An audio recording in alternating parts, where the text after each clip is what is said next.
up, guys? Welcome back to the channel. Here we are with another reaction. In this, we have weird Dutchisms. What makes the Dutch so Dutch?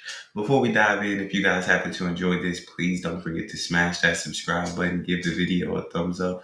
Also, if you'd like to support the channel by becoming a member, all you gotta do is hit that join button to receive your exclusive benefits, and let's get right to it. Hey there, fellow travelers, Mark here with Walter's World. Today we're here in Amsterdam in the Netherlands, and today we're going to talk about are some of the Dutchisms that travelers might want to know about before they come to the Netherlands, because there are a few things that make Dutch culture a little bit different. And I want to start with this one, and this is that basically in the Netherlands, if you're not Dutch, you don't mean much, because the Dutch really like the Dutch, and they like to talk to the Dutch and hang out with the Dutch, and if you're not Dutch, you're not really that important to them. And it's not that they're trying to be mean, it's just that, hey, we deal with our people, you deal with your people, and that's fine. So as a tourist, you might notice you don't get a lot of small talk from the locals when you come around. Now, don't get me wrong, if you do get to talk to locals, they will share and talk and tell you their opinion for sure.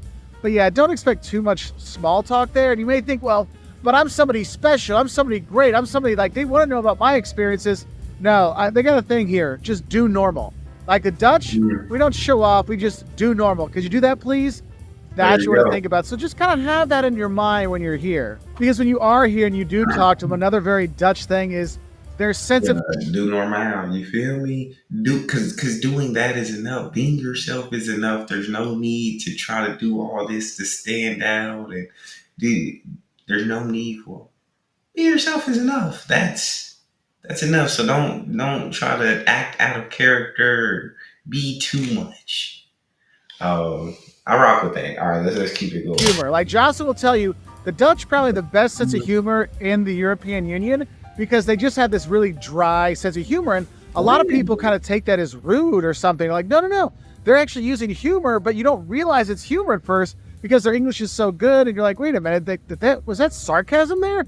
Yes, they play with the sarcasm quite a bit. And sometimes you have inadvertent humor that you think is actually a rude comment or something, but no, that's just them not wasting time. Remember, they're practical, they're efficient, they're going to tell you what you need to know and move on. And sometimes it can be a joke wise, and sometimes it might be a little bit too personal, but that's just how the Dutch are. Now, another thing you need to realize about the Dutch is they love herring. Like, they love herring, like a lot. Like, you'll see people young, old, like, having their herring and stuff. I've been here with some friends of mine, and we had to have the herring, but it's one of those things you're like, wait, people really eat herring as much as you think they do? Yes, they do. And once it gets like early June when like the new herring kind of comes, people just go crazy for it. So yeah, it's one of those things that you may think, why is there like a little herring kiosk like at the end of the street? Well, because people like their herring here. And it's something that's really a part of the culture that you should know about. Now, another very important Dutchism. I love the Dutch, and I love so much about the Dutch, but I can't get down with the herring. I can't. My stomach turns every time I see people eating it. I can't. I love the Dutch. I love the Dutch. Can't love the herring. The herring it's just not it. It's not it. Humor. I love the fact that y'all have such a dry sense of humor. Y'all are so good with sarcasm, because I love like the British sense of humor where their sarcasm is absolutely hilarious to me. So I love to hear some more Dutch humor, that dry sense of humor. Need to know is being on time and being on a schedule is very much a Dutch thing. Like, you show up late to something, not cool at all. You show up too early for something, not cool at all. The Dutch, they're on time. So if you have a dinner at 5:30, you're there at 5:30. That's when we're going to do it. Not 5:45, not 10 p.m. They don't eat that late, okay? But it's right on time. It is very important that you're not late anything when it comes to the Dutch. But also kind of going along with that, I would say, is the importance of having a schedule if you are a Dutch. Okay, because the Dutch, I mean, literally, like, if you want to do something with somebody, don't do a last minute, like, hey, you want to get together tonight? You got to plan these things out, because they seem to be like the most organized, planned out people. Like, well, tonight I'm going out with Jans, and then tomorrow I got Arnaud, and then I got my friends coming into town. Maybe we can meet next Thursday at noon for lunch at a brunch spot. Okay, but yeah, like, their idea of like not being late for anything, always being on time, but also just how everything has to be scheduled. You need to know that so you can kind of fit in better here. So if you have Dutch friends, you want to do something, make sure ask them, hey, when would you have time to meet up sometime, to kind of get the idea out there that we should plan something. And one thing you need to know is once it's planned, once it's like we're going to do it, they're gonna do it. Like you don't have to remind them 10 times. Oh, don't forget we're meeting on Sunday. Yeah, they know it's in their schedule. They have it already down. Now another thing that is very, very, very much the Netherlands are bikes and bike culture. And you might live in a place where course, riding a bike, oh, that's of for course. kids, or riding a bike, it's for exercise and fun. No, in the Netherlands, you For ride the bike to get to transportation. work. You ride the bike to get your kid to school. You ride the bike to go to the store. It is the way you get transported around. And when you're here, you'll notice there's bike lanes and bike pathways, and there's all the hand signals and everything. Like they Yeah. take their bike riding seriously. So if you're a tourist here, always watch out for the, as I say, red is dead. Because a lot of times what you'll see is there'll be a red lane and that's the bike lane, but sometimes it's not there. Mhm. Sometimes it's on the sidewalk. Like here where I'm right now, they're just riding up and down along here. You got to pay attention. And if you hear that bell, you better look around because someone's about to run you over. And if you do go walk in the bike paths, don't be surprised if a Dutch person maybe points out that you're in the wrong Ooh. place. Move over, tourist. Now, if I look at a food, Dutchess, Yes, and I've heard they gonna let you know. I heard one thing from the videos. I see one thing that the Dutch gonna do is let you know if you in that bike path. But I've always loved and admired the fact that they have so many different forms of transportation for the Dutch to get around, and that cycling is like the most major form of transportation there, and that they have the infrastructure for people to go out and cycle. I just do feel like it keeps so many people healthy because that's like exercise you're getting in every day, but then again, it just kind of clears up all that street traffic. You got less kids, right? Less automobile accidents because these bikes have the right of way, so cars aren't allowed to go fast or do things that cause a lot of these accidents. So now kids are safer, and it just calls for a safer environment and a more healthy environment. And with the schedule thing, I think I got that Dutch in me. I do like to arrive early though, so I guess that may be something different, but never late. I hate being late. Hate being late. something you need to know. When you come to the Netherlands, realize it's BYOBC when it comes to work and lunch. Your own BYOBC? bread No, and it's not cheese. bring your own beer, it's bring your own bread and cheese. Look, don't be surprised if you have a sandwich that's literally just bread and cheese. Uh-uh. Like that's it. Like that's Mm-mm. a normal lunch you're gonna have here. And Mm-mm. people are like, wait, they eat a lot of sandwiches here. Yes, yes, they do. And that's totally normal. So don't be See, surprised. that one I could eat. I was gonna say if y'all melt that cheese, give me that bread all day. I'll take it all day. But just the cold piece of cheese, that's what I'm like. But you melt that piece of cheese, yeah, it's a grilled cheese now. Give it to me. Would it not melt it? I If never someone want says, "Oh, I brought lunch for us," and it's just bread and cheese, but not like a ton of cheese in it. No, like we're talking bread and a slice of cheese, and you're there. You go.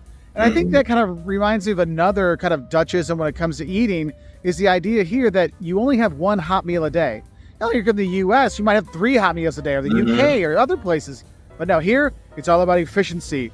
I have one big meal, one warm meal, and the rest could be a sandwich, and that's it.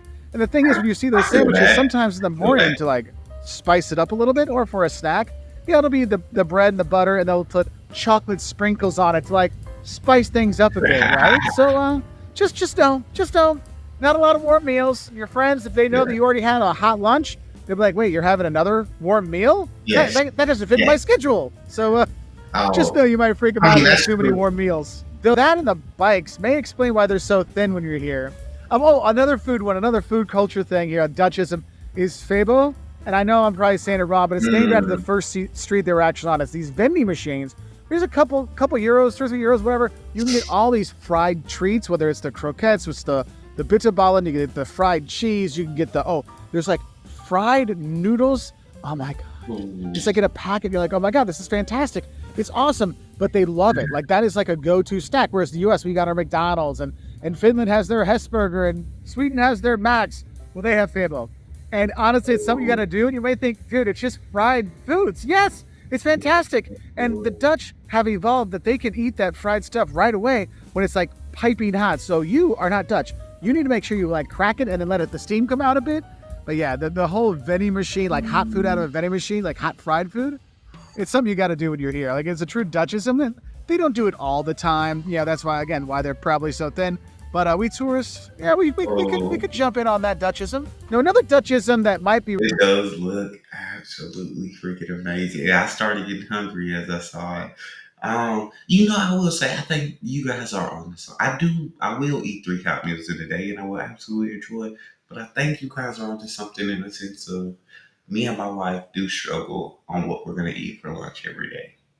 We struggle for breakfast. I'll just eat something very quick. But for lunch, we struggle. And if we just it was like we're just gonna eat sandwich for lunch, it'd be so much easier. But we struggle, and then for dinner, we usually like eat a good meal, like a nice hot meal for dinner. But for lunch, maybe we throw in some. Maybe we take something from the Dutch. I mean, on my sandwich, I'm gonna throw a piece of ham on there, some mustard and some mayonnaise. But maybe we take something from the Dutch on it. Reflected in your own culture. We call it going Dutch. You know, when you split the bill, it's something we do here, no big deal. But I think the one thing that people need to realize, the Dutch, I'm not going to say they're cheap because they have a lot of money. They do very well for themselves. They have beautiful houses, beautiful homes, beautiful cars, beautiful people. Well, the bikes aren't that beautiful because people steal them. But I think it's important to realize that the Dutch value a good deal. Okay, so Mm, if you go to someplace and they have a buy one get one free, and you don't take the free one, they're like, "What's wrong with you? Like, why don't you take the free one?" Or they're handing out free drinks or free something, and you say no. They're yeah, like, "Wait, you can't be Dutch. Like, we like yeah, our free stuff, right?" And some people say it's cheap. I say it's frugal and economical and practical to take advantage of great deals. So yeah. if your friends that are Dutch get a good deal on something, they might let you know about it, all right? But what are some of the fun little Dutchisms you've seen while you've been coming to the Netherlands? Whether it's here in Amsterdam or Rotterdam, Leiden, some of the suburbs, or wherever, let us know in the comments below so people can learn more about the Dutch culture and the Netherlands in general so that they can have a better time when they're here. So I wish you all the best, and I'll say bye from here in Amsterdam. Nah, I appreciate a good deal too. Like to the point where, let's say Burger King the other day, you order through the app. If you order $3 worth of food, you can get a free large. You can get a free any size fry. So my wife wants a large fry, and so large fry is like 3.30. And so I don't want any fries at this point. I'm not hungry. I'm full. I don't want anything. But the fact that it's over $3 and the deal gives, I'm like, I may as well get another large fry. Like, and I forced myself to eat at least half of them just because they were free. Like, if I'm since I paid for this large fry and they're gonna offer me a free one, I'm gonna take it and I'm gonna eat some because it's free. I didn't need the fry at all, but the deal, they make you take it. 'Cause I'm not just gonna leave free fries on the table. I don't care how full I am. That's all we got. If you guys enjoyed, don't forget to subscribe, give a video a thumbs up, check out